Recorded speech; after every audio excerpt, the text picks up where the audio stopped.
Olá pessoal, hoje nós vamos falar de um assunto que vocês gostam bastante, que é pesquisa, né? Pesquisa de intenção de votos. Então já peço a você que deixe o seu like, que ative o sininho das notificações, que se inscreva no canal. Nós vamos falar sobre a pesquisa XP e PESP, que foi divulgada recentemente, com avaliação do governo, rejeição dos candidatos, com intenção de votos, cenários de primeiro e segundo turno. Então,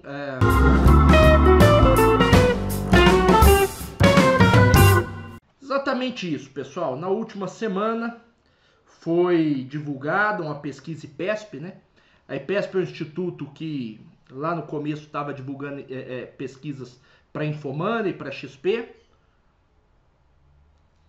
Depois houveram algumas ali reclamações de setores ali, acho que talvez mais ligados ao bolsonarismo. A XP deixou de patrocinar, ou pelo menos de aparecer junto com essas pesquisas. Mas o fato é que a IPESP ela vem auferindo mensalmente já há bastante tempo algumas questões relacionadas aí à eleição, relacionadas à intenção de voto dos presidenciáveis, e é um instituto respeitável. E nós temos alguns dados interessantes nessa pesquisa. Primeiro que nós temos que olhar intenções de votos no que se refere à pesquisa espontânea e no que se refere à pesquisa estimulada. E eu já explico a diferença de uma para outra. A pesquisa espontânea, ela é respondida pelo eleitor sem que lhe seja sugerido nenhum nome de candidato. Então, você pergunta no questionário qual é o seu candidato a presidente na eleição de 2022. E aí você responde Ciro Gomes, Lula, Bolsonaro, etc. E o Instituto não oferece nenhuma alternativa para você. E o segundo cenário é a pesquisa estimulada. Quando o Instituto lhe faz a mesma pergunta, querendo saber qual é a sua intenção de voto na eleição, mas lhe oferece um cenário, uma lista de nomes nos quais você pode assinalar um. E no caso aqui, qual que é a diferença de uma pesquisa para outra? A espontânea, ela vai lhe dar um sinal a respeito de um voto um pouco mais consolidado. O eleitor que é capaz de responder a sua intenção de voto sem estar diante ali, de nenhum tipo de cenário, né, sem ser estimulado com nenhum nome de candidato, é porque de certa forma a escolha dele já está cristalizada e dificilmente ele reverte essa escolha ao longo do processo. Pode reverter ou pode não reverter, a probabilidade maior é que não reverta. Por que isso é importante? Isso é importante porque na pesquisa espontânea nós temos aqui o ex-presidente Lula com 35% das respostas, das intenções de voto, o atual presidente Jair Bolsonaro com 23%, né, das respostas, das intenções de voto, isso no cenário espontâneo, repetindo. E depois empatados ali na terceira colocação, o Sérgio Moro e o Ciro Gomes, com 4% cada um. Por que isso é importante, esse dado? Porque ele está dizendo aqui para vocês que, com base nessa leitura da pesquisa espontânea, que dificilmente esses eleitores eles vão migrar de um candidato para outro. Pode até acontecer, mas a probabilidade é que não aconteça. De forma que 35% dos votos no Lula, mais 23% dos votos no Bolsonaro, somam 58%. Nós podemos considerar que 58% dos eleitores já cristalizaram seu nome ou em Lula ou em Bolsonaro, né? Isso é importante porque mostra que é difícil. O quão difícil será para o que se convencionou chamar terceira via, né? Dória, acho que o Dória nem pontua. O Dória pontua com 1% na espontânea. Então, 58% já estão cristalizados nos candidatos, Lula e Bolsonaro, enquanto 9%, né, 4 do Moro, 1 do Dória e 4 do Ciro Gomes, estão cristalizados aí no que se convencionou chamar terceira via. É muito pouco, pessoal. É muito pouco. Nós estamos aí, se considerar que nós estamos a 6 meses, 7 meses das convenções partidárias e a 8 meses da eleição, né, do período eleitoral, das campanhas, enfim, é muito pouco. Então eu acho que o que se convencionou chamar de terceira via vai ter muita dificuldade aí de se posicionar. No cenário estimulado, né, aí a cristalização do voto é menor e a probabilidade de o eleitor que optou por um migrar para outro pode acontecer com mais, digamos assim, é mais provável que isso aconteça nesse cenário.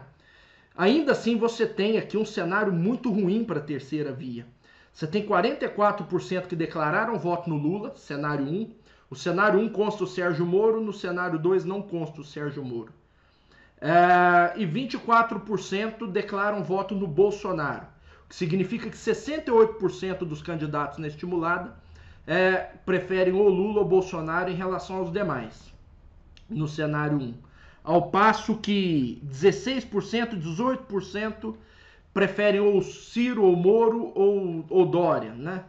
Talvez aqui vamos colocar 20% aqui, se você pegar os candidatos que pontuam só com 1%, Rodrigo Pacheco, Simone Tebet e tal. Vamos colocar aqui 20% aí na margem de erro, prefere a terceira via. Seria alguma coisa próxima ao Bolsonaro, né? Então 8% do Moro, 2% do Dória, 10%, mais 8% Ciro Gomes, 18%, mais 2% Simone Tebet e Rodrigo Pacheco. Seria alguma coisa mais ou menos do tamanho do Bolsonaro. Mas aqui o que acontece? Quando você vai para o cenário 2, que eles tiram o Sérgio Moro da disputa, o Bolsonaro vai para 26%, o Dória vai para 4% e o Ciro Gomes vai para 1%. Isso significa que quando você tira candidatos de terceira via da disputa, boa parte desse voto, né, talvez metade desse voto do Sérgio Moro, ele vai migrar para o próprio Bolsonaro. Então ele não migra para outros candidatos de terceira via. O Bolsonaro acaba sendo a segunda opção do Sérgio Moro. E eu creio que se não foi feito isso na pesquisa, mas eu creio que se você tirar o Ciro Gomes de um cenário, fizer um cenário sem Ciro Gomes, você tem também migração de votos para o Lula. E aí o Lula pode ganhar já no primeiro turno. De forma que isso é importante ser colocado. Por quê? Quando você pega o cenário estimulado, né, tanto o cenário 1 quanto o cenário 2, mas vamos usar o cenário 1 como parâmetro aqui para esse vídeo, para ele não ficar muito longo. Quando você pega o cenário 1, o Lula tem 44% das intenções de voto. Ao passo que o Jair Bolsonaro tem 24%, ao passo que todos os outros somados, Bolsonaro, Moro, Ciro, Dória, Simone Tebet, todos os outros somados, têm 45% da intenção de votos. Isso significa, né, para que vocês tenham aí uma percepção, que na margem de erro, que é de 3 pontos percentuais para mais ou para menos, isso significa que essa eleição ela está muito próxima de ser, né, claro, se a eleição fosse hoje, ela estaria muito próxima de ser decidida já no primeiro turno. Lula com 44%, todos os demais somados com 45%, mas aí se você tirar brancos e nulos, né, você teria alguma coisa próxima de 50% para cada lado. Então seria questão assim mínima para que a eleição fosse definida já no primeiro turno. Isso é importante de ser levado em consideração nesse cenário. É lógico, gente, aqui eu quero fazer um adendo, né, deixando aqui agora o número das pesquisas de lado.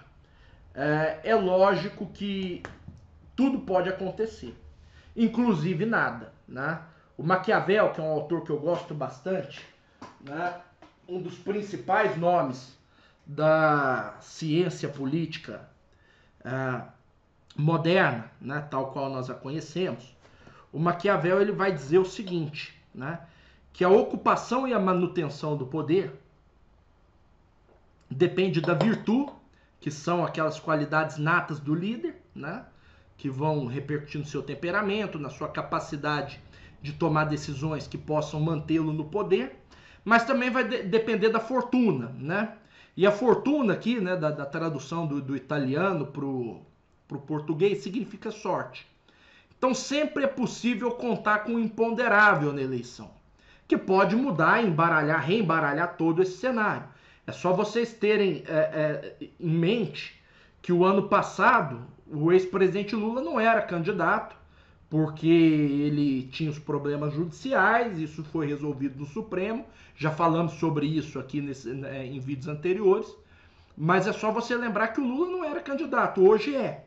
Né? Em 2014, né, a eleição difícil, Dilma, Aécio, Eduardo Campos, caiu um avião. Quem é que pode prever um episódio desse? Eu espero que não aconteça, né, de jeito nenhum, nem avião, nem facada, nenhum tipo de episódio violento nessa eleição. Mas o fato é que elementos do acaso podem acontecer e podem mudar cenários eleitorais. Você não tem como prever, né? Mas caso aconteça, isso pode rearranjar as forças políticas no país. Mas por hora é uma situação muito difícil, em primeiro lugar, para a terceira via, né? O Bolsonaro enfraquecido ainda tem 23% na espontânea, e portanto ele chega a ter ali 8 vezes mais do que o Moro e o Ciro, né? Que são os terceiros colocados. Ele tem 24 ou 26% na estimulada, e portanto tem 3 vezes mais do que o Moro e o Ciro, que são os terceiros colocados, o que indica, tudo indica levar, que caso haja o segundo turno, o Bolsonaro estará no segundo turno contra o Lula. Eu acho que o Lula dificilmente, né, não estará no segundo turno caso haja, mas existe a possibilidade da eleição ser decidida já no primeiro turno. E isso precisa ser levado em consideração pelos players políticos nessa eleição. Né? Uma eleição decidida no primeiro turno no Brasil não acontece desde 98, quando Fernando Henrique foi reeleito. Né? E se acontecer também, vai ser a primeira vez que um presidente candidato à reeleição, no caso o Bolsonaro, não será reeleito, entendeu? Sempre que, desde que a reeleição foi imposta no Brasil, no governo Fernando Henrique, né, todo candidato à reeleição ganhou a reeleição. Caso essa tendência se confirme nas urnas, o Bolsonaro vai ser o primeiro presidente em exercício a concorrer à reeleição que não vai ganhar. Né? Lembrando que o Temer podia ter concorrido à reeleição na eleição de 2018 e não o fez. Então é isso, pessoal. O vídeo ficou um pouquinho mais longo do que as pílulas que normalmente eu faço aqui para vocês, mas era uma leitura de cenário importante a ser feita com vistas a essa pesquisa. Vamos ficar de olho nas próximas pesquisas. Devemos ter Datafolha, IPEC, devemos ter Exame Ideia já aí nas próximas semanas, e nós voltaremos aqui interpretando os números para você. Por hora eu peço que se inscreva, deixe o seu like, compartilhe esse vídeo com quem se interessa por esse assunto, e até o nosso próximo encontro. Um abraço.